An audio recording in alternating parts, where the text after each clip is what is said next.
Buenos días a todos, mi nombre es Carmen Roca, trabajo para Wigo en Lima, es una de las ciudades donde Wigo enfoca su trabajo. Wigo es una red global de investigación y que trata de mejorar la situación de los trabajadores en empleo informal. Gracias por acompañarnos esta mañana, estamos aquí para compartir los resultados de un estudio que hemos hecho en plena cuarentena durante el año 2020 con trabajadores de empleo informal en 12 ciudades del mundo y queremos compartir los resultados específicamente de Lima con ustedes. Quiero saber si hay algún anuncio de mis colegas o de la parte técnica que quieran hacer en este momento.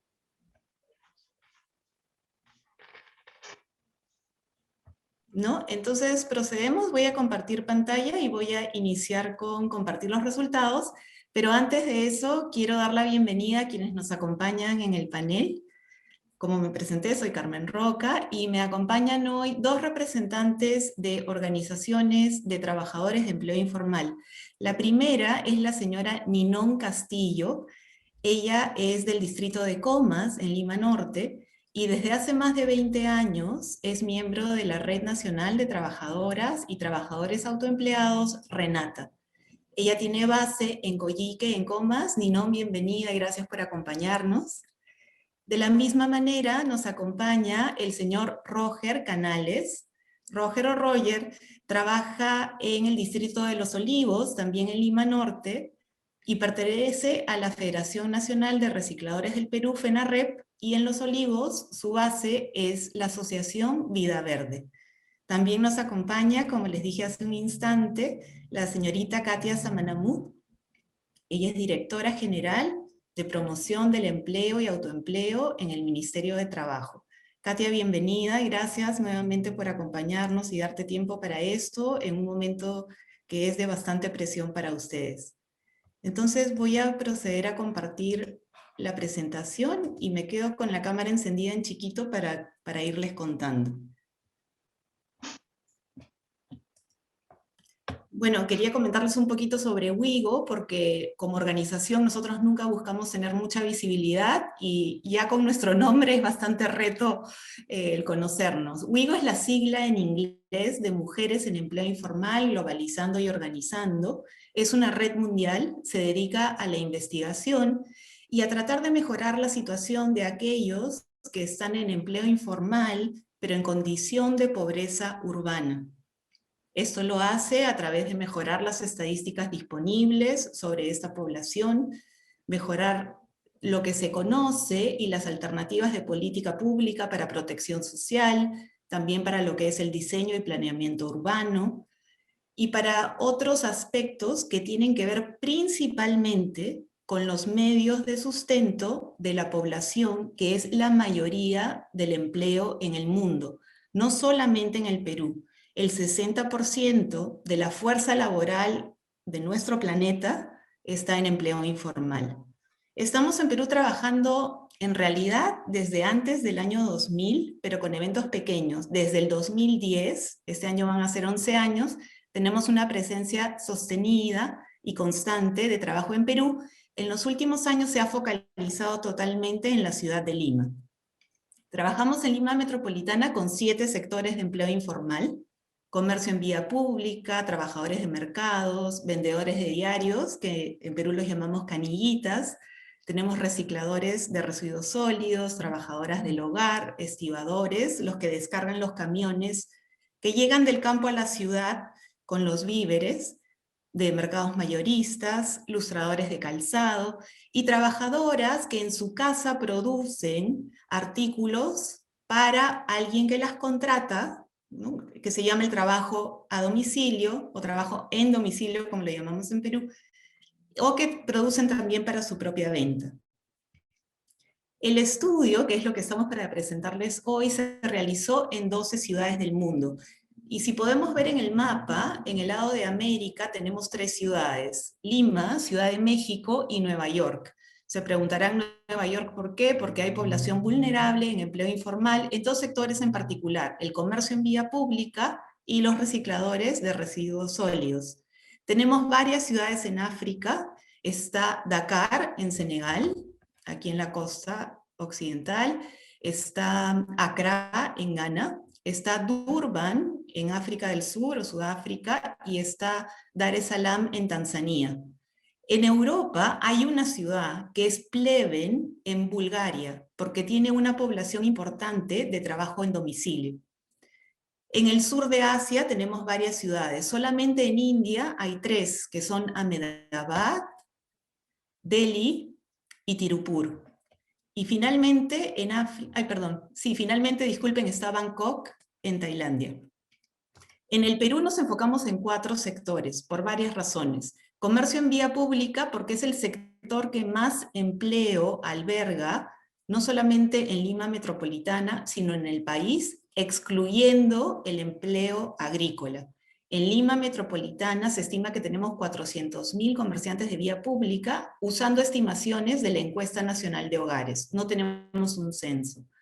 El sector que le sigue a nivel de magnitud del empleo en Lima metropolitana son trabajadoras del hogar, que por la Encuesta Nacional de Hogares estimamos en 185.000. Luego están los vendedores de diarios, que consideramos un sector importante. ¿Por qué? Porque los vendedores de diarios tenían permiso para trabajar durante la cuarentena. Y finalmente los recicladores, por la vulnerabilidad del sector y también por la labor tan importante que realizan en cuanto al medio ambiente de manera muy, pero muy cercana a las municipalidades, trabajando de manera conjunta en un servicio público a la ciudad. ¿Cómo se hace el estudio? Se analizan 3 momentos. Febrero es antes de la cuarentena, abril, estamos en plena cuarentena, y luego junio, julio. Julio en realidad hicimos nada más la primera semana, terminamos con algunas encuestas en ese momento. Entonces analizamos antes de la cuarentena, plena cuarentena y final de la cuarentena. Este es un estudio longitudinal, quiere decir que vamos a medir estas mismas preguntas con exactamente las mismas personas encuestadas en distintos momentos del tiempo. Entonces, plena cuarentena fue el año pasado, este año 2021 lo vamos a realizar nuevamente hacia mediados de este año. Entonces, ¿qué es lo que queríamos saber? ¿Cómo estaban los ingresos diarios, tanto antes, durante y al final de la cuarentena? ¿Cuántos días estaban trabajando? ¿Cómo cambió el trabajo? ¿Cómo cambiaron las ventas? Las responsabilidades en el hogar, porque sabemos que todo cambió, había cuidado de enfermos, cuidado de ancianos, cuidado de niños que no podían ir a la escuela, probablemente este año tampoco puedan hacerlo. Queríamos saber, cuántas personas recibieron bonos en efectivo del gobierno o apoyo con las canastas de alimentos de las municipalidades. Queríamos saber si hubo incidencia de hambre, específicamente en el periodo de la cuarentena, y cómo salió esta población adelante en condiciones de una cuarentena estricta y de una población que se sostiene con ingresos generados al diario. Eso no solo ocurre en Lima, sino en otras ciudades del mundo también. Entonces, como no se podía circular, estas encuestas se realizaron por teléfono, tenían preguntas cerradas, es decir, había opciones para escoger, pero también pudimos recolectar en 4 preguntas abiertas información muy valiosa de tipo cualitativo, que ha informado adicionalmente los datos cuantitativos del estudio. Ahí pueden ver los números de cuántas personas se encuestaron por cada sector. Y como referencia está la cifra del empleo informal en Lima, que antes del COVID era 57%.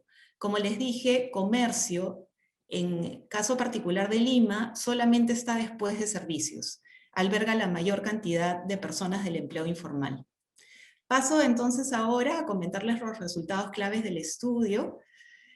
En abril la mayoría, como sabemos, en Lima no pudo trabajar, estábamos todos ajustándonos a esas 2 semanas posteriores al inicio de la cuarentena, solamente los canillitas y no todos de los encuestados, solamente 58% de ellos trabajaron por temor al contagio y sobre todo por ser una población de mayor edad comparada con los otros trabajadores. Para fines de junio e inicios de julio, en realidad son muy pocos los que vuelven a trabajar. La mayoría de gente reporta haber tenido ingresos 0, y esta situación es la más dura comparada con las otras 11 ciudades del estudio. Perú tuvo una cuarentena o un aislamiento social mucho más estricto que en las otras ciudades, y esto afectó de manera mucho más intensa lo que es ingresos y vulnerabilidad en general de esta población. ¿Cuál es el clamor urgente y lo que hemos encontrado como lo más importante en el estudio? El pedido de seguir trabajando. Digamos que hay 3 pedidos: trabajar, seguir trabajando y no parar de trabajar. Y este pedido es mucho más fuerte que el pedido de recibir bonos por parte del Estado. En la mayoría de los casos hemos escuchado comentarios como: gracias por la pregunta, pero en realidad el bono me puede alcanzar para algunos días. Sí, lo recibió de repente mi hija y con eso nos alcanzó para unos días, pero en realidad lo que necesitamos es seguir trabajando en las condiciones que sean apropiadas para no enfermarnos y para no contagiar al público o a las personas con las que estamos en contacto. Aquí podemos ver, perdón, no sé si me he saltado, no. Aquí podemos ver el porcentaje de trabajadores que recibieron los bonos, que son las transferencias de dinero, eh, por parte de los encuestados. Entonces, es la mitad de estas 216 personas que entrevistamos recibieron, y 21% recibió el apoyo en las canastas de alimentos. Si ustedes se fijan, el color verde, que es el que resalta como sector que recibe más apoyo, se refiere a los recicladores, que es por ese lado una buena noticia, porque es la población más afectada en términos de ingresos y recibieron un poco más de apoyo que los otros sectores. En términos de la incidencia del hambre, la seguridad alimentaria de esta población, sí las cifras son alarmantes y más altas que en las otras 11 ciudades del estudio.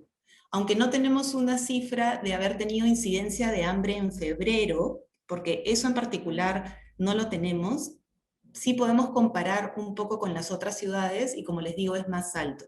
63% reportaron tener incidencia de hambre entre adultos y 61% entre los niños en hogares donde había niños. Con respecto a los ingresos, en la columna de la izquierda pueden ver el monto del ingreso promedio diario para comerciantes de vía pública en 46 soles, trabajadoras del hogar en 52, canillitas tienen el ingreso promedio diario más bajo con respecto al periodo de febrero, con 36 soles, y los recicladores con 42.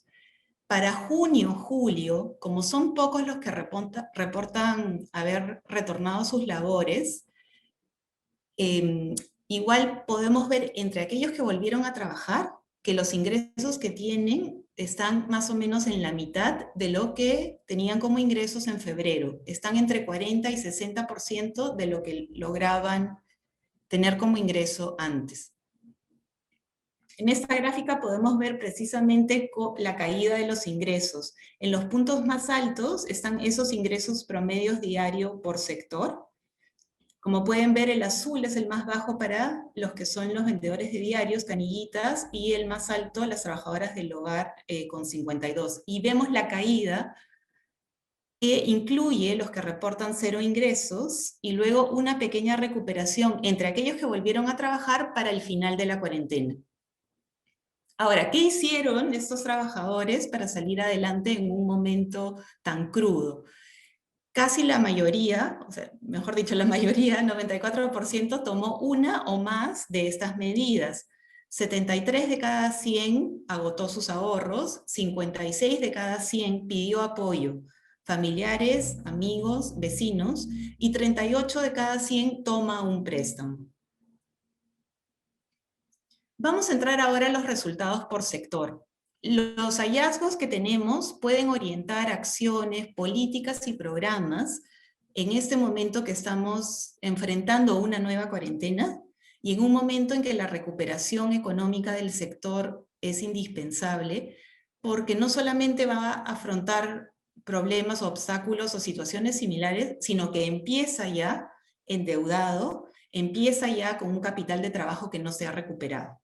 En el caso del comercio en vía pública, sí hubo un sufrimiento de quedarse sin capital de trabajo, porque hubo que usar lo que hubiese para continuar alimentándose y pagando las cuentas de alquiler, luz, agua, y en muchos casos cuotas de pensiones educativas. Entonces, hay comentarios por el lado cualitativo y también por el lado cuantitativo de confiscación injustificada de mercadería, destrucción del lugar de trabajo y pérdida en productos perecibles que se malograron dado lo largo que fue la cuarentena. ¿Qué es lo que necesitan los comerciantes de vía pública que ellos mismos han reportado? Requieren acceso a créditos, pero en montos pequeños y de interés que sea accesible para ellos. Montos pequeños, estamos hablando tal vez de 150 soles o un máximo de 200 soles. Estos montos no son atractivos para prestar a nuestro sistema financiero hoy en día. ¿Por qué? Para una caja municipal, que sería la institución financiera más cercana a esta población, prestar menos de 1.000 soles no tiene ningún atractivo porque tiene un costo administrativo más alto que su ganancia. Entonces, sí se necesita una medida que sea específica para este sector. 150 soles pueden surtir a un comerciante de vía pública de suficiente mercadería para ir aumentando su capital de trabajo y recuperarse poco a poco. Otro punto es permitir el trabajo de las paraditas. Las paraditas son estos conjuntos de comerciantes en vía pública que todos los días los encontramos en el mismo puesto. Es como una suerte de mercado al aire libre. Estas trabajan en condiciones de, digamos, bastante espacio para evitar el contagio. Muchas se han adaptado a las medidas que las municipalidades les han pedido como protocolo sanitario. Y esto es lo más importante. Las paraditas representan el eslabón en la cadena de distribución de alimentos que entrega los víveres a la población de menos recursos. No vamos a encontrar una paradita en un distrito de la Lima moderna. Sin embargo, encontraremos cientos y probablemente hasta miles en los distritos de Lima Norte, Lima Sur y Lima Este. Y también en la Lima Central, probablemente en La Victoria. Dado el rol que tienen en proveer seguridad alimentaria a la población que se ubica más hacia los cerros de Lima, necesitan el apoyo para poder seguir trabajando. ¿Por qué? Porque van a reducir la aglomeración de público en otros espacios de venta y porque van a evitar que la gente se desplace en transporte público para llegar a un lugar donde surtirse. Entonces, por muchos lados tiene beneficios permitir el trabajo de ese sector.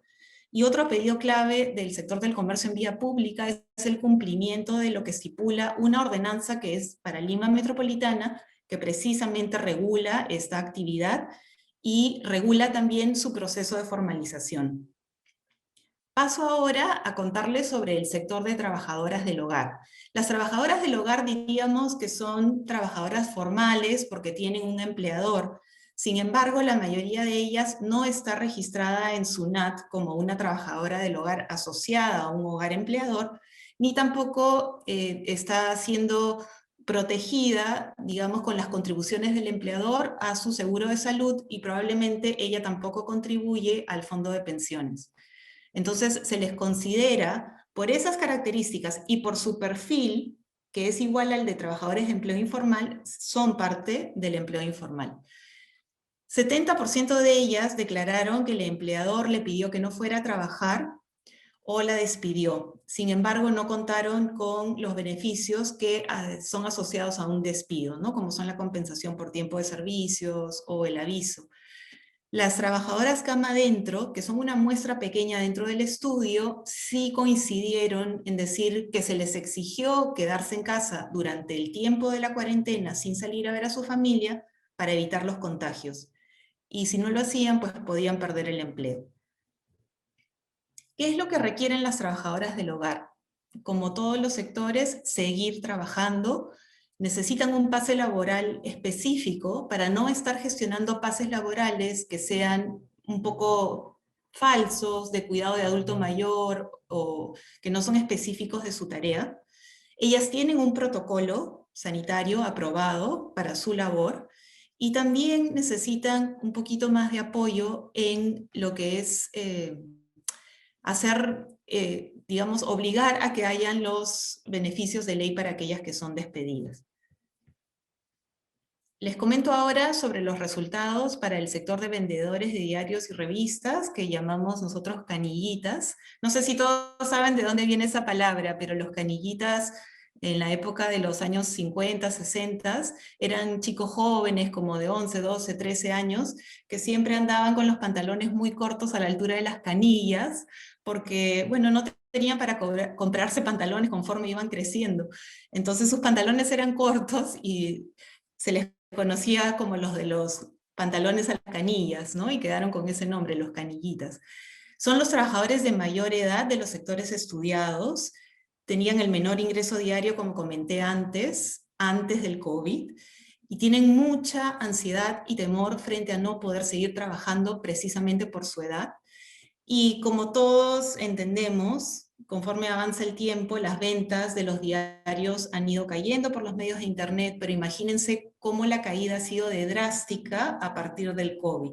Entonces ellos ya desde hace tiempo suplementan su ingreso, complementando sus ventas con las ventas de gaseosas, golosinas, sorpresitas para niños, coleccionables, álbum, figuritas, todas esas cosas que encontramos en nuestro kiosco favorito.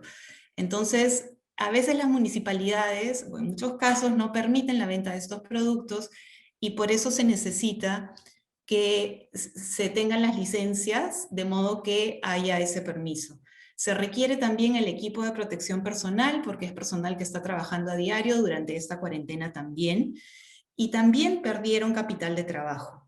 Las ventas que los canallitas hicieron de productos que vienen con ítems coleccionables, las tuvieron que pagar al regresar a trabajar, sin embargo las utilizaron para alimentarse durante la cuarentena. Entonces necesitan recuperar ese capital de trabajo o cambiar de giro, pero necesitan un poquito de colchón para tomar el salto de cambiar de giro, dado que este se está reduciendo. Y el permiso para la venta de otros productos que les comentaba antes. El sector de recicladoras y recicladores es el sector más golpeado en sus ingresos en el momento de la cuarentena. No se permitió trabajar a los recicladores para nada en ese momento.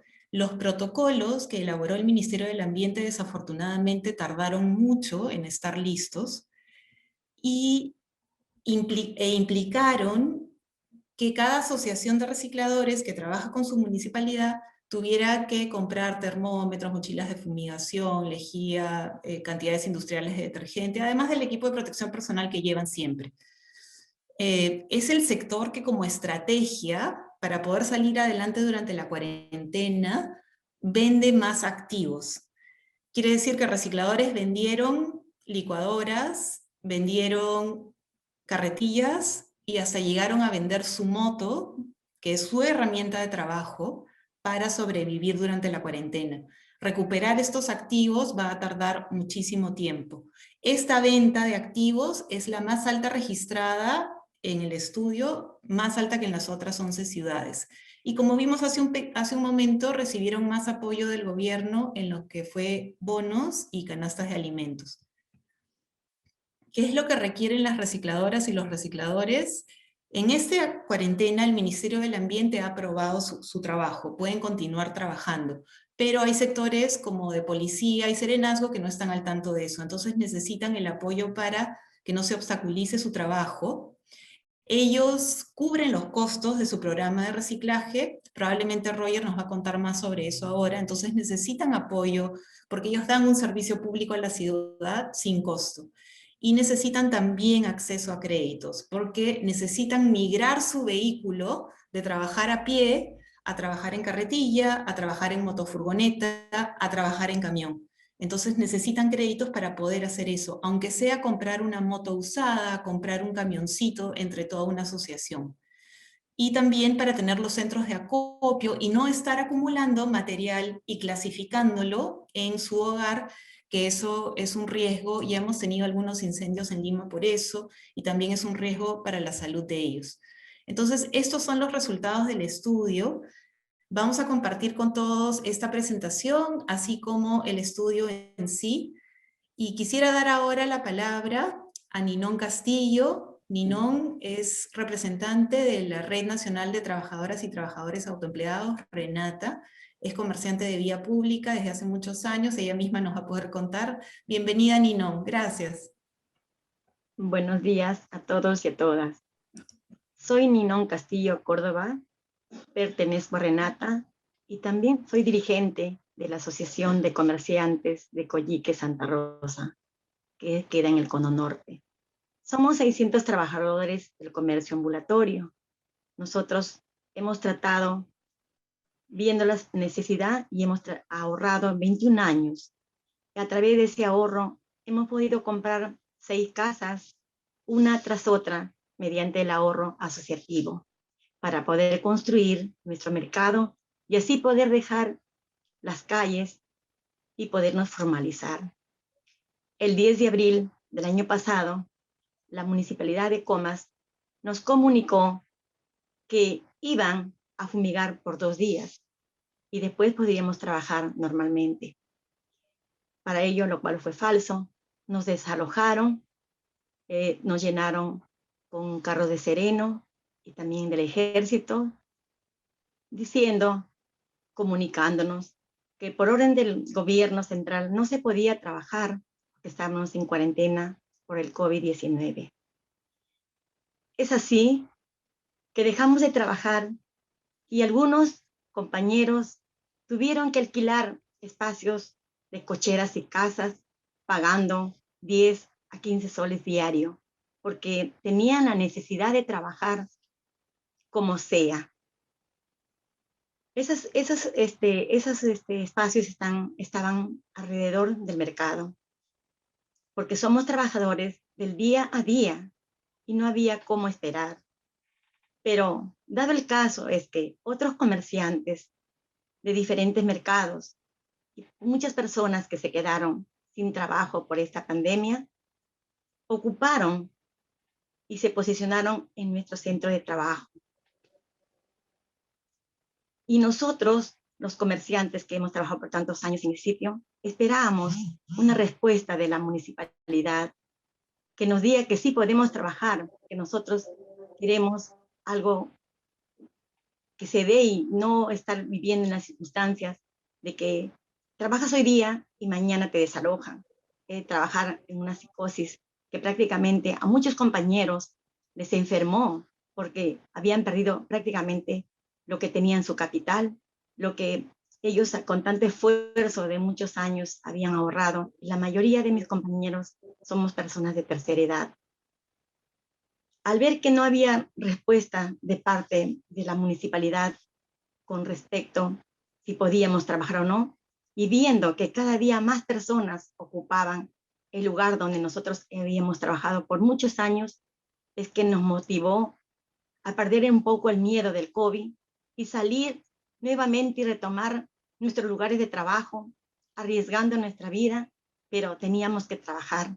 Y muchas personas tenían muchas deudas que habían obtenido antes, sin pensar lo que iba a pasar antes del 16 de marzo.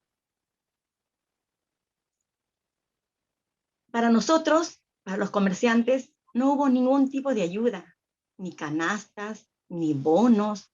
Al contrario, lo que querían era que les dejemos las calles limpias, sin pensar en la necesidad de cada uno de los trabajadores que vivimos, como decimos, día a día, de lo que trabajamos.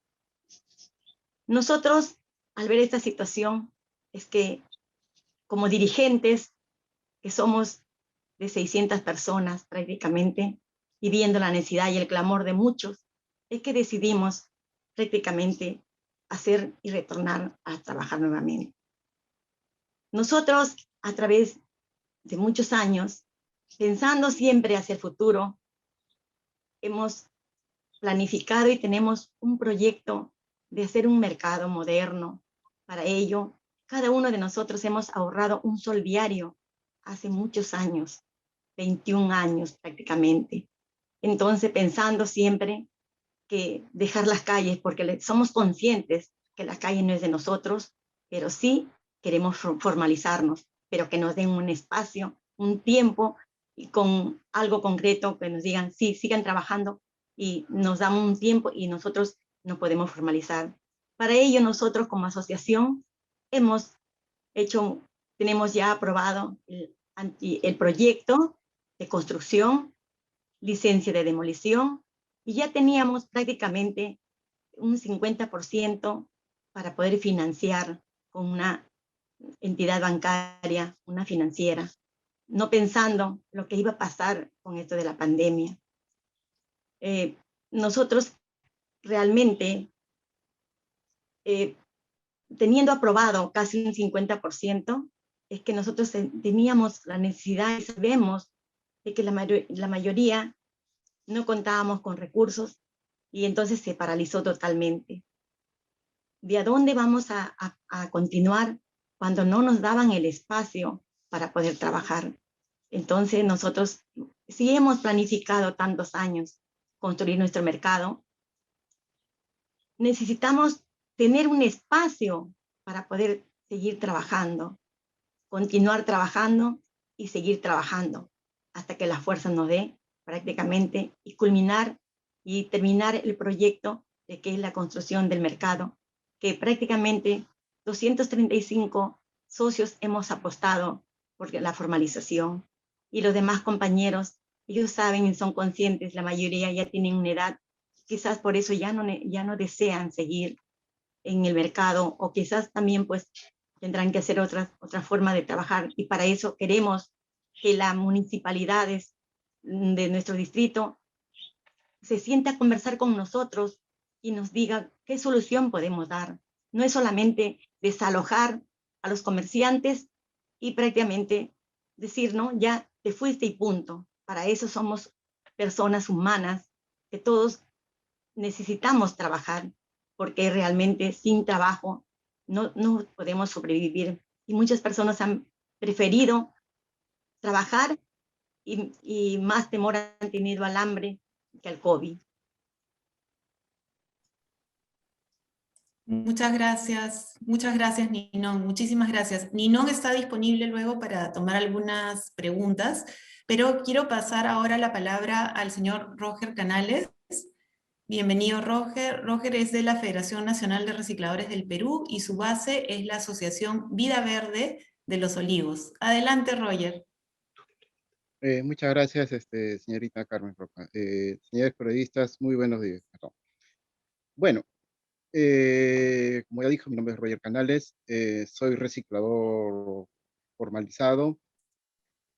También hay compañeros, ¿no?, que también son no formalizados, vamos a decirlo, informales.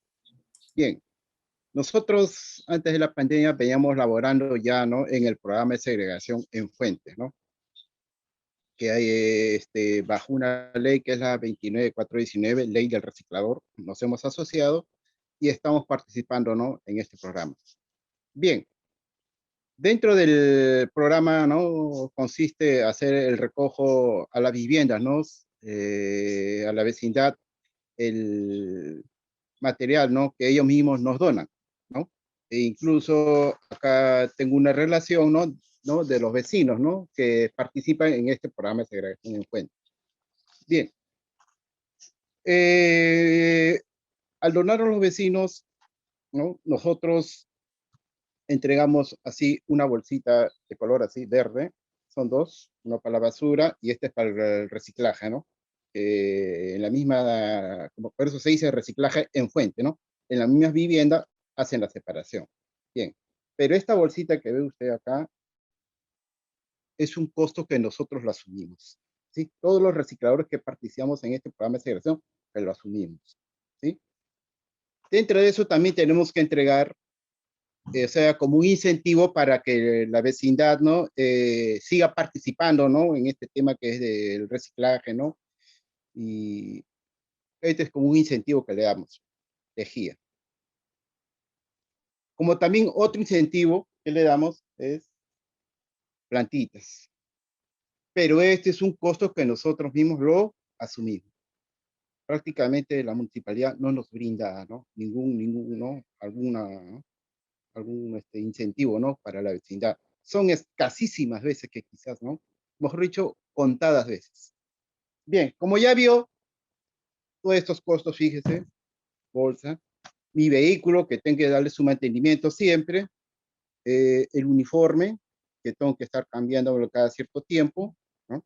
No solamente tengo que tener uno, tengo que tener dos, tres, ¿no? Tres juegos de uniforme. Bien. Pero figúrese mi cuenta que yo saco acá. ¿No? Acá está mi reporte, ¿no? Que yo hago al mes. Es casi 500 soles al mes. ¿Entiendes? Este es el recibo que nos dan en el centro de acopio. Este recibo lo adjuntamos mensualmente. Y así mensualmente pagamos un impuesto que no sobrepase los 5.000 soles, de 20 soles, ¿no? A la SUNAT. O sea, aparte de entregar esto, regalar esto, incentivar con esto, estas cositas, todas estas cosas, tenemos que pagar impuestos, ¿no? Ese material reciclable prácticamente ya pasó toda una cadena de impuestos, porque la vecindad nos los está donando. Es una donación. Pero sin embargo, tenemos que pagar. Amén de las copias, sacar varias cositas más. Dígame usted, ¿cuánto dinero cree que me va a quedar en mis bolsillos para poder alimentar a mi familia? Fíjese. Bien, pero aún así, seguimos trabajando, seguimos laborando. Bien, durante la cuarentena, que se dio en marzo, el 15 de marzo del 2020, prácticamente nos agarraron fríos. Como dice mi colega Nirón, somos trabajadores también del día al día. Una vez finalizado el recojo, que empieza a 8 de la mañana hasta las 3 de la tarde, hacemos la segregación selectiva, o sea, segregarlo, escogerlo, ¿no? Y de ahí llevarlo recién, ¿no? Al depósito, ¿no? Que prácticamente atiende hasta las 6 de la tarde o 7 de la tarde, y ese dinero ya es para nuestro día, ¿no? ¿No? Ya. A veces será, como dice la estadística, ¿no? Un promedio de 30, 40 soles, no todos es iguales, no todos los días son iguales, pero bien, esa es nuestra labor que nosotros hacemos desde el día al día. Bien, lamentablemente no, quedamos así y no pudimos trabajar. A partir de esa fecha del 15 de marzo ya no podíamos trabajar, ¿no? Cuarentena total, nadie sale. Bien, no salíamos. ¿Sí? Tuve la suerte que mi esposa recibiera un bono de 350. Pero el presidente, ¿no?, de la República de ese entonces, Martín Vizcarra, aduce, ¿no?, que habían ellos hecho las estadísticas para la canasta que debe ser 25 soles diarios. Y es por eso que dio 350 soles ¿no?, esos 15 días, ¿no? Vamos a dar a la gente, ¿no?, sector vulnerable.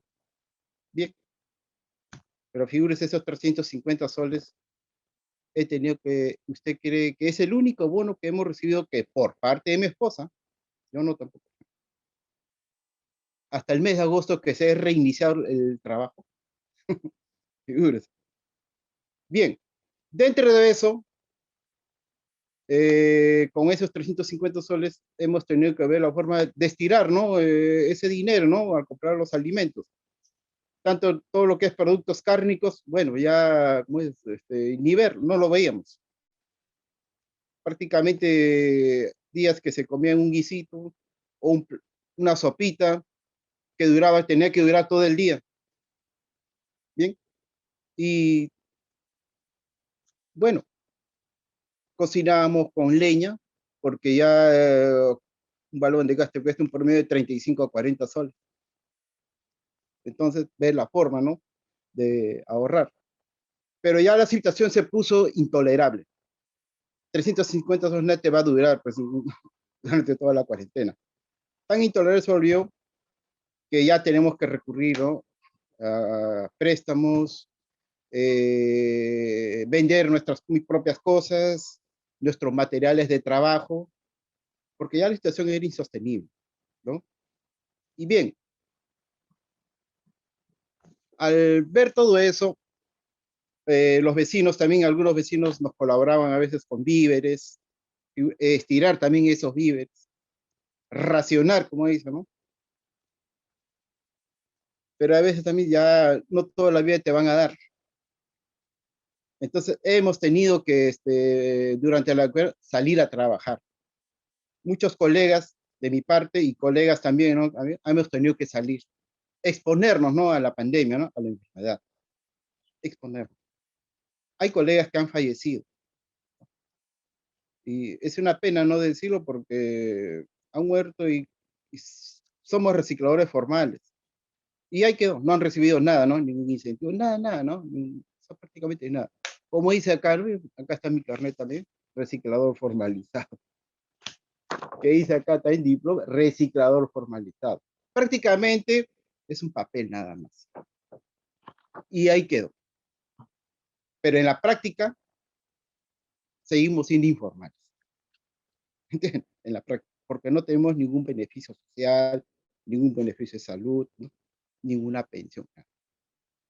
Bien, es así que durante la cuenta pasamos situaciones muy difíciles, ¿no? Y ya tardíamente el gobierno, ¿no? Hizo el protocolo sanitario, que salió en el mes de mayo del 2020.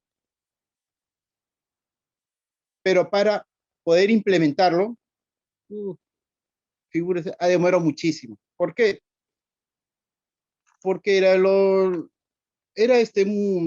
que pedía en el protocolo era muy elevado el presupuesto. Primeramente nosotros, como recicladores formalizados, no tenemos instalaciones donde poder acopiar y hacer la segregación selectiva. Que ahí decía, tienen que las instalaciones ahí segregarlo y hacer la limpieza, ¿no? Diaria, ¿no? Cada momento. También Roger, decía, me sí, disculpo. diga. Sí, de repente hacia el final podemos extendernos un poquito más, que está excelente lo Claro, que nos claro. está presentando, de verdad que bien ilustrativo, pero como nos falta el comentario de la señora directora general del ministerio. Ya, está bien, perfecto, perfecto, Perfecto, perfecto. gracias. Ya, bien. Entonces, todo ese tipo de situaciones difíciles que hemos pasado. Hemos vuelto a trabajar recién, o sea, se ha implementado recién el protocolo el 3 de agosto de 2020. Figúrese. Se hizo en mayo, pero recién en el agosto del 2020 recién hemos salido a trabajar. Y durante todo ese tiempo, con 350 soles, ¿usted cree que nosotros vamos a poder vivir? ¿Sí o no? Como dice que hemos tenido que hacer milagros, ¿no? Pero bien, hemos pasado hambre, todo, pero seguimos trabajando, ¿no? Y seguimos porque creemos en nuestro trabajo, ¿no? Creemos, ¿no? Y vamos a seguir adelante y también por el bienestar de nuestra familia y también por el tema del medio ambiente, ¿no? Que somos, prácticamente todos nosotros somos muy interesados, ¿no? En que ¿no? El cambio climático, ¿no? Afecta bastante, ¿no? Por eso es que seguimos, ¿no? Trabajando, ¿no? Con el tema de la segregación. Bien, si hay algunos alcances más que hay que dar, lo voy a dar, ¿no? En algún momento. Muchas Perfecto, gracias. muchísimas gracias. Gracias, Roger. Quiero dar la palabra entonces a Katia Samanamut. Katia es directora general de promoción del empleo y autoempleo en el Ministerio de Trabajo. Hemos tenido varias reuniones con ella, ha mostrado mucho interés en el desarrollo mejorado del sector, con formalización, pero con beneficios. Entonces, Katia, adelante, por favor. Muchas gracias, Carmen. Gracias también por la invitación y la presentación. Gracias también a Ninón y Roger por la información que nos han contado el día de hoy. Creo que este tipo de estudios y este tipo de reuniones son bastante importantes para informarnos, digamos, informarnos al sector público, informar también a los medios de la situación que no es tan visible, lamentablemente, ¿no? Entonces, agradezco los esfuerzos. Como comentas, ya hemos tenido coordinaciones el año pasado, ¿no? También para poder conversar y conocer de primera mano cómo han estado, cuál ha sido la situación de los trabajadores autoempleados en distintas ramas de actividad, ¿no? Entonces, creo que es algo súper valioso y que de hecho es un insumo importante para el diseño de las políticas, ¿no? Entonces, me parece súper útil este Zoom que ha podido hacer el estudio y para tener un poco de contexto de lo que ha ocurrido en el autoempleo en Lima, ¿no? donde se concentra de hecho gran parte de la población económicamente activa.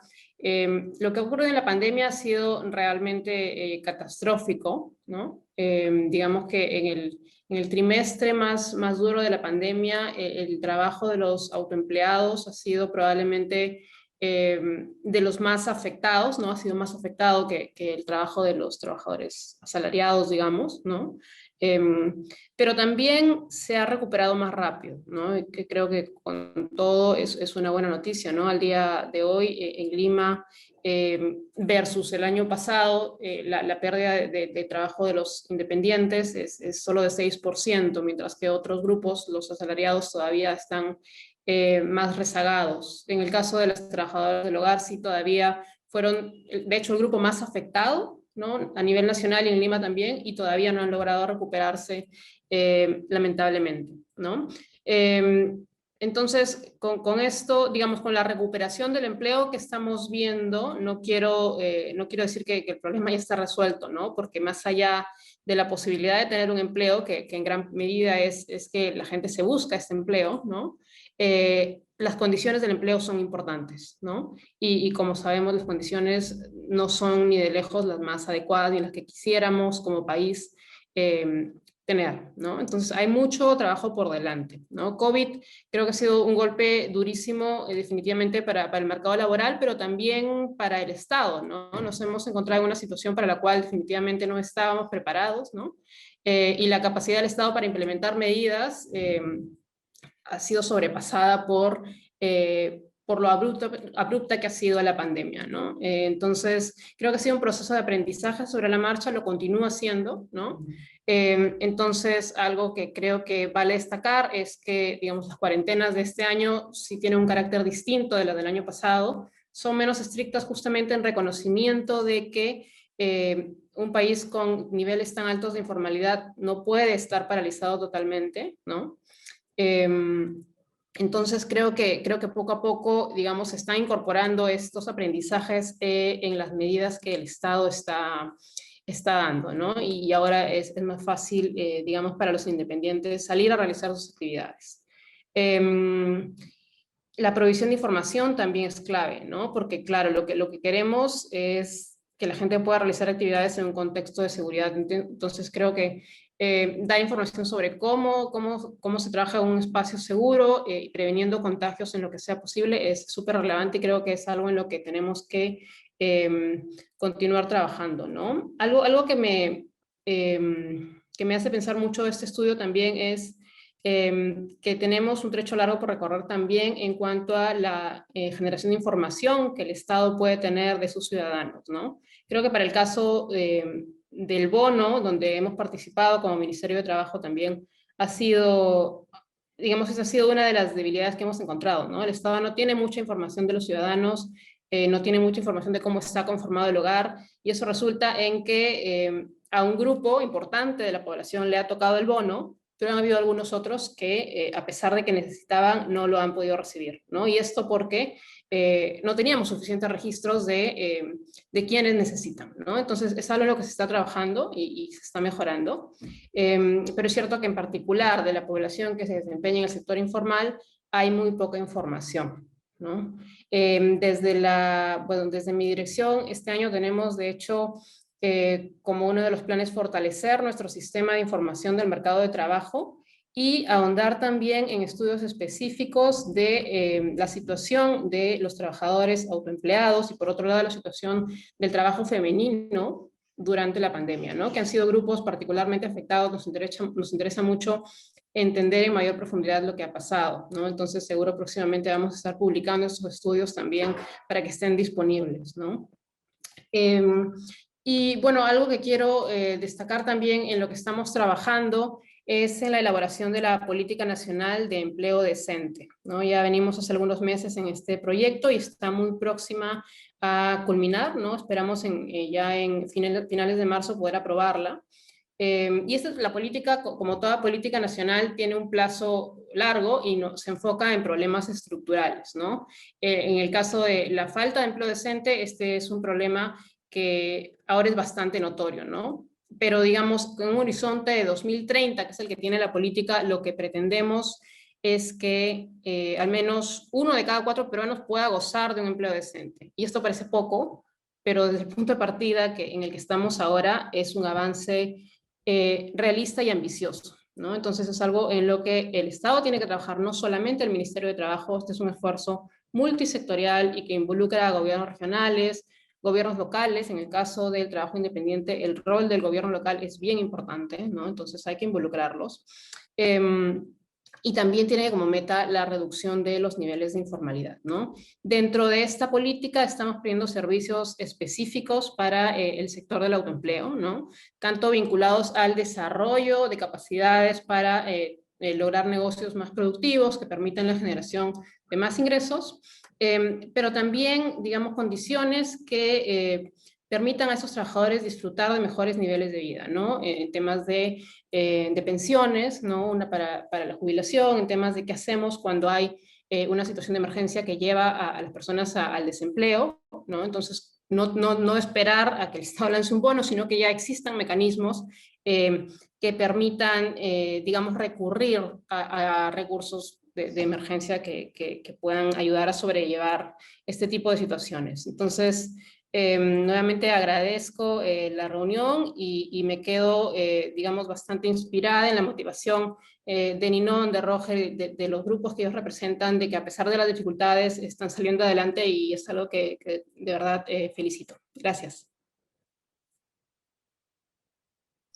Gracias, Katia. Tomamos la palabra entonces para poder seguir trabajando. En efecto, la coordinación con el nivel municipal es necesaria y queda como un vacío, ¿no? Que hemos comentado antes.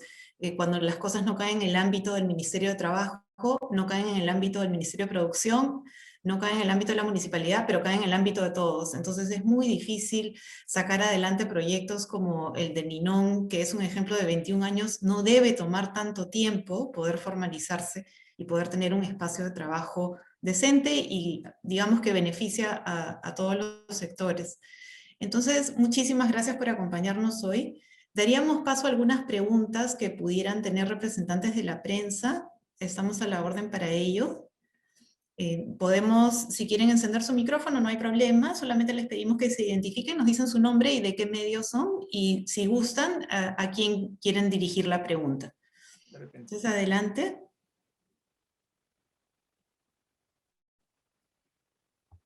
También las pueden escribir por el chat si prefieren. Estamos mirando el chat también.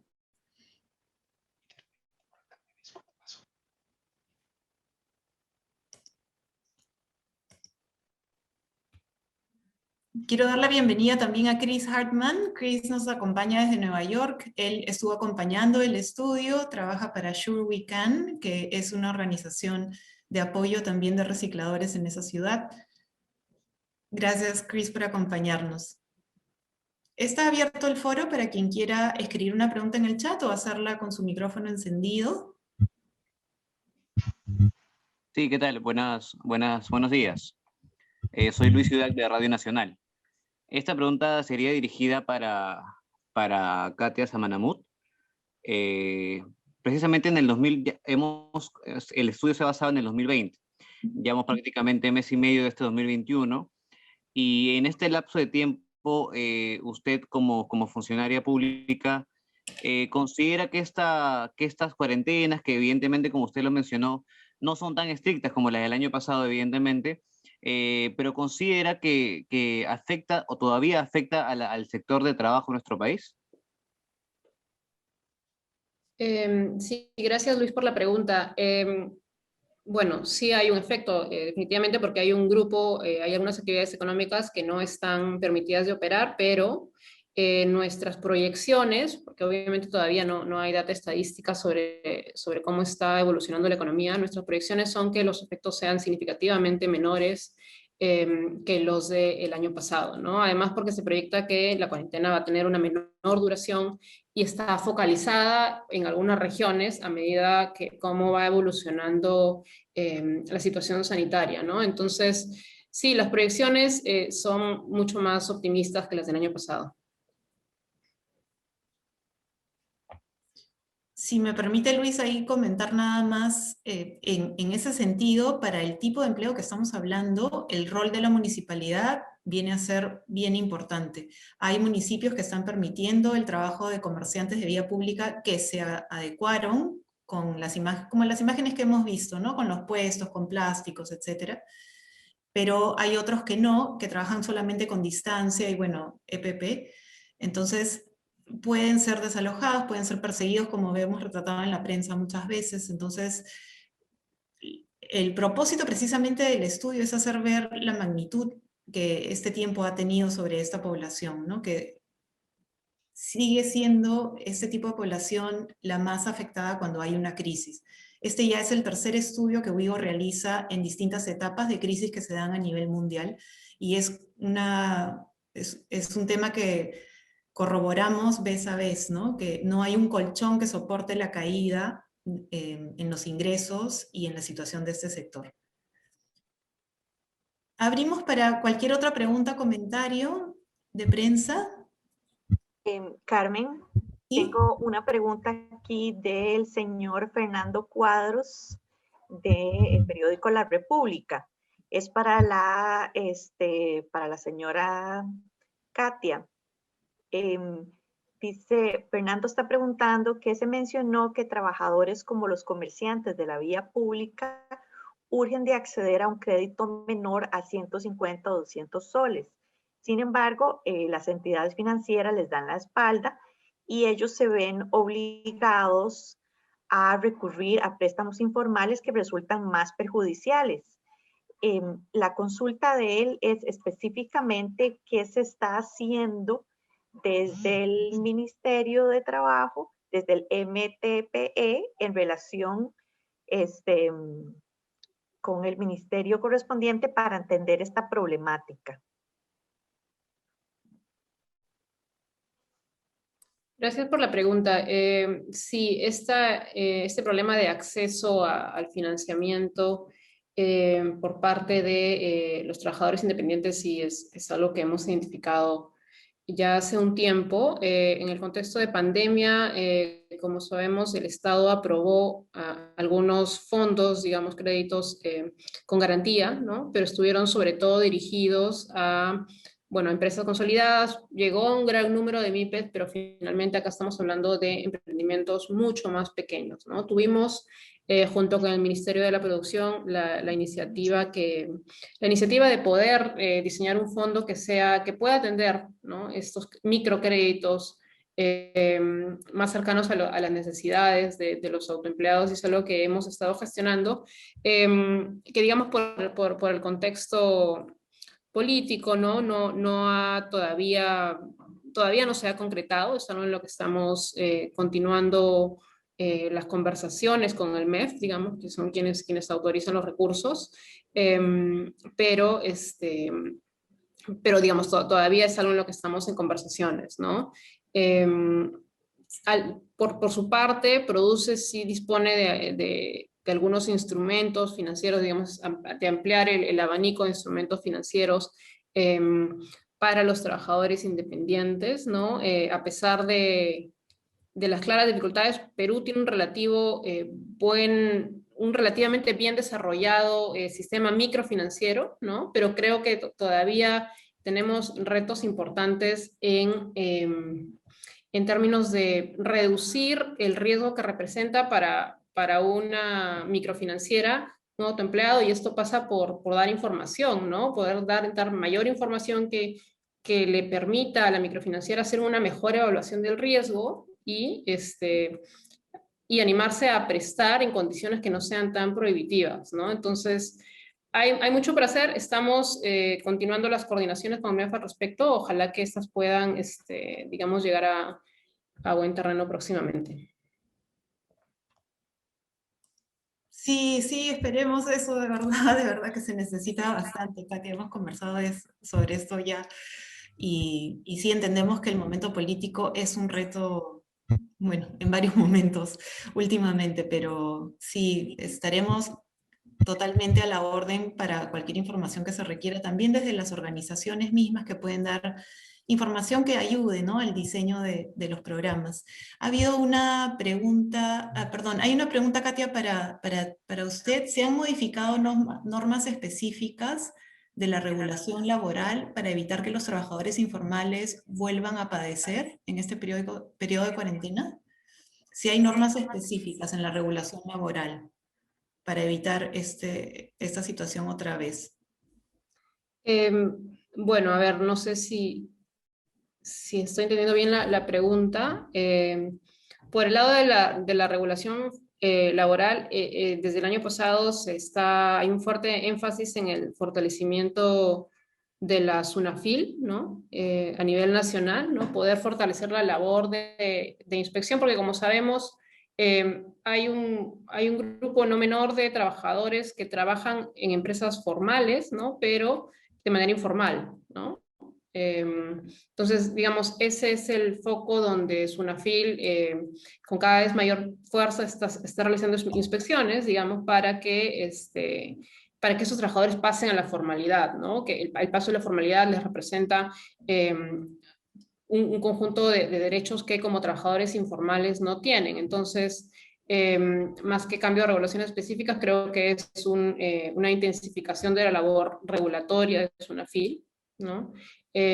Por el lado de los trabajadores informales que están en el sector informal, digamos, creo que por un lado está, digamos, la posibilidad, hay mayor flexibilidad para el desarrollo de sus actividades en el contexto actual de una nueva cuarentena.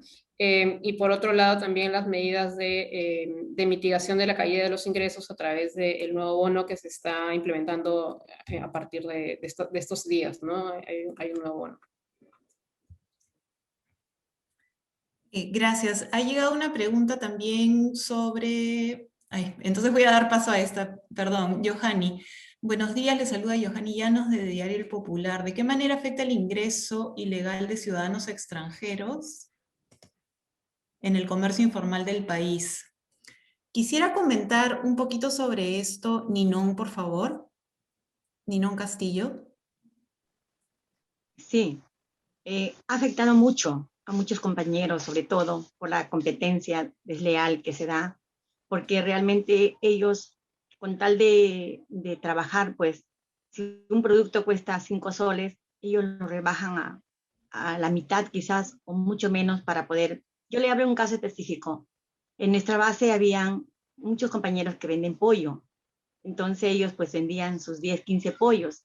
Pero ¿qué pasa? Vienen los venezolanos y compran también, y ellos no les interesa ganar mínimo. ¿Por qué? Porque como ellos no necesitan tanto, quizás es que prácticamente a nosotros ha reducido nuestro ingreso y sobre todo la competencia. Porque sí, es cierto, todos necesitamos trabajar, pero debemos trabajar en una forma armoniosa y sobre todo que tenemos que ganar algo, pero capaz ellos por lo que vienen de un sitio no han visto o sus costos no lo han sabido sobrellevar, es que realmente ellos hacen esa mala, esa competencia, ¿no?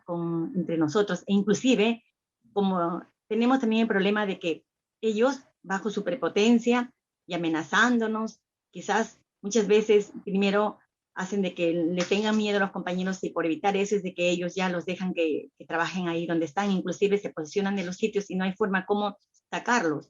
Pero para eso también necesitamos el apoyo de la municipalidad y nosotros tenemos un registro de los comerciantes, quienes trabajan en esa área, quienes están, pero lamentablemente no hay apoyo. Entonces ellos toman posición, llegado el momento, yo creo que ellos van a tomar el mando de lo que es las asociaciones y eso no puede ser permitido porque nosotros tenemos también una asociación que está jurídicamente registrada, estamos cumpliendo y tratando de cumplir los protocolos que, como dijo el compañero, es costoso, pero estamos tratando por bien de nuestros clientes, por bien de nosotros mismos, porque sabemos que la pandemia está fuerte, tenemos que cuidarnos, el ambiente, las máscaras, el alcohol, a la entrada, a la salida. Prácticamente estamos tratando de trabajar como un mercado realmente formal y para eso nos cuesta a nosotros mismos. Y ellos no ven esa realidad, ellos simplemente se ponen y ya tú no les puedes cobrar nada porque no tengo, simplemente te dicen, entonces prácticamente tú tienes que aceptar, ¿no? Porque no tengo y punto. Eso es lo que le puedo decir, compañera, con respecto a lo que la forma desleal que se trabaja con personas que vienen de otro lado. No solamente ellos, sino de otros sitios vienen también a posicionar a los sitios que están. Y por eso nosotros hemos visto, pues, ¿no? No dejar espacio. Si esta pandemia también nos dijeron que no se podía trabajar, pues mis compañeros que han hecho, hemos tenido que cambiar. Si yo vendía zapatos, pues he tenido que comenzar a vender cosas, por ejemplo, zanahorias, cebollas, para no poder perder mi sitio, porque eso nos ha costado mucho trabajo y sobre todo enfrentamiento entre nosotros mismos, porque ellos, el sitio que tantos años hemos trabajado nosotros, ellos ya por la pandemia dijeron, no, nosotros no hemos luchado y por lo tanto este sitio es de nosotros y nadie nos va a sacar. Y la municipalidad, en vez de apoyarnos a nosotros, no dijo nada y se quedó bien callado. Eso es lo que yo le puedo decir, compañera. Muchas gracias, Ninon. Katia, hay una pregunta más para usted. La ola de desempleo generado por la pandemia, el aumento del trabajo informal obligado por la crisis, es reprimida fuertemente, principalmente por el tema de control sanitario. No hay una política de coordinación con las municipalidades para buscar estrategias para que la población mencionada pueda trabajar. ¿Piensan que la represión, incautación de productos es la solución? No, claro que no. Creo que la solución va más por la provisión de información, ¿no?, sobre los protocolos que se han aprobado y otros más que puedan aprobarse, y facilitar el acceso más bien a elementos de bioseguridad, ¿no?, como lo que mencionabas, ¿no? Creo que eso es clave, creo que hay que fortalecerlo, ¿no? Esta labor ha estado sobre todo bajo la responsabilidad de los gobiernos locales, también el Ministerio de la Producción, digamos, en su rol de rectorado de comercio interno, por ejemplo, y creo que es algo que se tiene que fortalecer, ¿no? Pero ciertamente la incautación de productos no es la solución, ¿no? Bien, quería ver si hay una pregunta de Jaime Ramírez. Veo su manito levantada, pero no sé si tiene una pregunta. Hola, buenos días, sí, así es. ¿Se me escucha bien? Sí. ¿Qué tal? Soy Jaime Ramírez de Radio Comas. Primero que nada, buenos días y gracias por la invitación y por la importancia brindada al impacto que tiene la pandemia para este sector. Mi pregunta es, ¿qué plan de medios se está utilizando para dar a conocer los resultados de esta investigación y si el ministerio cuenta con uno también para dar a comunicar las medidas tomadas o proyectadas para combatir este impacto y a su vez ayudar a la formalización de este sector?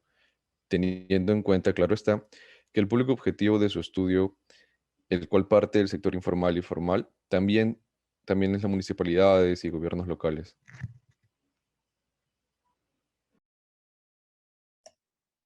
Bien, por parte de los que hemos realizado el estudio, que está WIGO, pero están las organizaciones de trabajadores de empleo informal, son 10 organizaciones: Renata, Cetrafor, La Parada en La Victoria, y Confiar, que son 4 organizaciones de comercio en vía pública de acá de Lima. Está Sintraol, Sintrahogar, 2 sindicatos de trabajadoras del hogar de Lima. Está FENARREP y Frenara, 2 federaciones de recicladores, y esa FEMVENDREL, que es la Federación Nacional de Vendedores de Diarios. Nosotros diseminamos la información con ellos porque son ellos los que nos han podido alcanzar una muestra que refleje la composición de sus organizaciones. Es decir, si hay más mujeres en comercio en vía pública, es porque la organización refleja esa misma composición. Lo vamos a difundir en todos los que quieran realmente compartir los resultados, están a la orden. Y sí, vamos a tener entrevistas con algunos productores de medios, y bueno, en todas las vías, redes sociales y todas las que podamos hacerlo conocer. Katia, no sé si quieres comentar un poco sobre esa pregunta. Sí, bueno, el Ministerio dispone de distintos canales para difundir su información, ¿no? Tanto a través de, digamos, los programas que directamente ejecutan, los servicios que da el Ministerio, los centros de empleo, pero también a través de redes sociales, ¿no? Y bueno, toda la información, digamos, regulatoria es pública en la web, ¿no? Perfecto. Quería comentar un poco una pregunta sobre la comparación entre Lima, México y Nueva York. En Lima, el sector más afectado a nivel de ingresos fue el sector de recicladores. En Nueva York, más afectado estuvo el de comercio en vía pública. Podemos comparar entre sectores. Para todos los sectores, Lima tuvo más días de trabajo antes de la pandemia. O sea, antes de la cuarentena, los sectores de Lima, que son comunes a Nueva York y México, trabajaban ya más que en esas ciudades. Como dije antes, las cifras de incidencia de hambre en Lima son más altas que en México y en Nueva York entre adultos y niños. Y otro punto importante es que el estigma, digamos, de decir que los trabajadores de empleo informal son vectores de contagio, fueron bastante fuertes entre México y Lima. Por otro lado, el aumento en las responsabilidades del hogar, específicamente las tareas de limpieza y cuidado de los niños, que todos entendemos por qué se dan, en Lima y en México fueron bastante similares. Y sí, la incidencia de enfermedad en el hogar entre las trabajadoras del hogar de México es mucho más alta que en las de Lima. Eso es un poquito el resumen de la comparación entre los tres sectores, que también reflejan caída en los ingresos, también reflejan no, digamos, el alcance no ideal de las medidas tomadas por el gobierno en cuanto a acceso a programas especiales, en nuestro caso a través de bonos, lo mismo que en Nueva York. Quisiera ver si hay una pregunta más. De acuerdo a la experiencia de la organización WIGO, ¿qué estrategia ha funcionado en otros países para reducir la informalidad? ¿Y cuál se adaptaría mejor en nuestro país? Creo que no hay una estrategia que todavía podamos decir que es la que funciona, pero definitivamente cuando la economía crece, el empleo informal se reduce, y lo hemos visto en nuestro país en esos 12, 14 años que tuvimos de crecimiento económico sostenido. El empleo informal se redujo 1 punto porcentual por año. Más población es asumida dentro del empleo formal, pero el reto que tenemos en nuestro país y en todos es que la población de empleo informal viene con una carga que es difícil de trasladar en habilidades para el empleo formal y con beneficios. Es menor nivel educativo, hay más cantidad de mujeres jefas de hogar, hay más condición de vulnerabilidad en el tipo de vivienda y otras características. Entonces, sí estamos tratando con una población también de mayor edad. Digamos, hay una preponderancia de personas que no acumularon durante su vida en un plan de pensiones y pasando los 60, 65 años siguen trabajando en el empleo informal. Entonces son condiciones más estructurales que tenemos que mejorar como población para hacer que esté más lista para adaptarse. Y tenemos en Perú también un problema de embarazo adolescente que trunca la vida de estudio de las mujeres y hace que se puedan refugiar en trabajos como el comercio, que aunque son exigentes y duros, permiten a veces manejar el horario y también trabajar con las criaturas con uno. Entonces son bastantes aspectos estructurales que hacen que tengamos una población en empleo informal tan alta. Pero definitivamente el crecimiento económico y la formalización en un proceso planeado de paso a paso, con acceso a créditos y con acceso también a beneficios, sí dan resultado, y lo vemos incluso en nuestro país. Cuando hemos tenido una ley ya para los recicladores, con un proceso claro de trabajo, dando un servicio público que no es pagado hoy en Perú como es en Colombia, en Brasil, pero que por lo menos trabaja de la mano con la municipalidad, ya estamos dando un paso a la formalización. Hay que ajustarlo, como nos ha explicado Roger, porque están pagando impuestos sobre productos que ya han pagado impuestos varias veces, pero no están recibiendo ningún beneficio, ¿no? Por ser, digamos, un trabajo de tipo formal. Del mismo modo, las trabajadoras del hogar tienen una nueva ley, tenemos una ordenanza ideal en el papel para el comercio en vía pública en Lima, que establece un programa de formalización, exige que el comerciante esté asegurado en salud y da un horizonte de 2 años a la licencia. Es decir, ¿puedes trabajar en la calle? Sí, por 2 años, te doy permiso. Pero en esos 2 años tienes que formalizarte en un tipo de negocio, sea el mismo, pero en otro tipo de local, es decir, un local ya que no sea la vía pública, y da una serie de pasos, y además tiene un proceso de decisión sobre la regulación del comercio en vía pública, en el que participa la municipalidad, el comerciante mismo y los vecinos de la zona. Entonces establece todo un marco que favorece que la gente vaya desplazándose del comercio en vía pública, que tiene muchos riesgos, y que no es la condición de trabajo ideal, hacia una condición de trabajo mucho menor, pero se va haciendo de la mano, ¿no? Son el tipo de cosas que se necesitan. Estos sectores de empleo informal requieren un proceso de trabajo para mejorar sus ingresos, su condición de vida y formalizarse, que implica levantarse las mangas y trabajar a nivel de detalle, porque lo que necesita un reciclador es muy diferente a lo que necesita un comerciante de vía pública. El reciclador necesita tener un centro de acopio para acumular volumen y tener por eso un mejor precio para vender a la industria. Un comerciante de vía pública necesita el acceso a crédito y el ahorro acompañado para dejar la vía pública. Entonces, cada sector es diferente, igual con las trabajadoras del hogar. En su caso, el registro formal con el empleador es lo clave. Entonces, para cada sector es distinto y por eso implica como que unas medidas, así un conocimiento cercano. Hace tiempo que estamos conversando también sobre la posibilidad de trabajar el Ministerio de Trabajo, el Ministerio de Producción y las municipalidades para tener metas de formalización en el programa de incentivos que son para la mejora de la gestión municipal. En ese programa, un sector del Estado, que puede ser trabajo, puede ser producción, establece una meta que las municipalidades deben alcanzar cada año. Si alcanzan la meta, reciben presupuesto extra para su jurisdicción al año siguiente.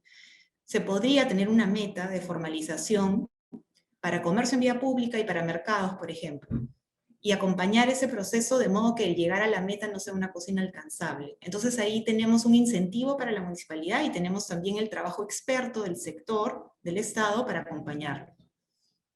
Quiero ver si hay alguna otra pregunta. Disculpe Katia, disculpa que estoy hablando de usted y de tú todo el tiempo. A ver, hay una pregunta, Marco. De repente es la última ya por el tiempo. Buen día, desde su perspectiva, de acuerdo a las experiencias que han trabajado, ¿podrían hacer una diferencia entre los trabajos que han estudiado y denominado emprendedurismo? Sí, se habla mucho del emprendimiento, es una cosa como sexy, como no sé, como linda, ¿no? Tener este espíritu, y definitivamente los trabajadores en Perú tienen ese espíritu, lo sabemos todos, y además tienen una dignidad muy alta que le hemos podido ver en el estudio. La ética de trabajo del trabajador de empleo informal es muy diferente a la que tenemos en la mente a veces, de ser, digamos, trabajo que implica crimen, ser sucio, desordenado y que malogra la ciudad, ¿no? Lo que hemos podido recoger en el estudio, este y otros anteriores, es la voluntad de trabajar de la manera que tenga que ser y cuántas cosas han adaptado a los trabajadores y costeado para poder trabajar de la mano a veces con las municipalidades. Entonces, hay una frase bien bonita que nos compartió antes una persona, que era como el emprendedurismo, era como, no sé, como lo sexy de los pobres o algo así, ¿no? Creo que tenemos que tomarlo a nivel de escalas. Nosotros nos enfocamos en el empleo informal, que es la mayoría, que es la condición de pobreza. También hay un emprendedurismo en sectores tal vez de un poquito de ingresos mejores. Pero en todos los casos creo que la motivación es esa fuerza interna de sacar adelante a mi familia. El apoyo en la familia ha sido lo que ha sacado adelante a la población pobre durante la cuarentena. Y también es el colchón en cualquier crisis que tenemos. Entonces, esa motivación, esa fuerza interna de yo puedo, yo lo hago, no necesito que me regalen, yo lo hago, ¿no? Es lo que vemos, lo que reflejamos. Con eso creo que estaríamos cerrando para no exigirles tanto tiempo. Muchísimas gracias a Katia Samanamud del Ministerio de Trabajo por acompañarnos hoy, y al mismo tiempo a Ninón, Roger Canales, Ninón Castillo por acompañarnos. Ellos están disponibles para preguntas más adelante. Gracias a todos y todas las colegas de WIGO que nos han acompañado, y bueno, estamos a la orden para cualquier consulta. Buenos días, muchas gracias. Muchas gracias. Gracias, excelente, gracias. Gracias.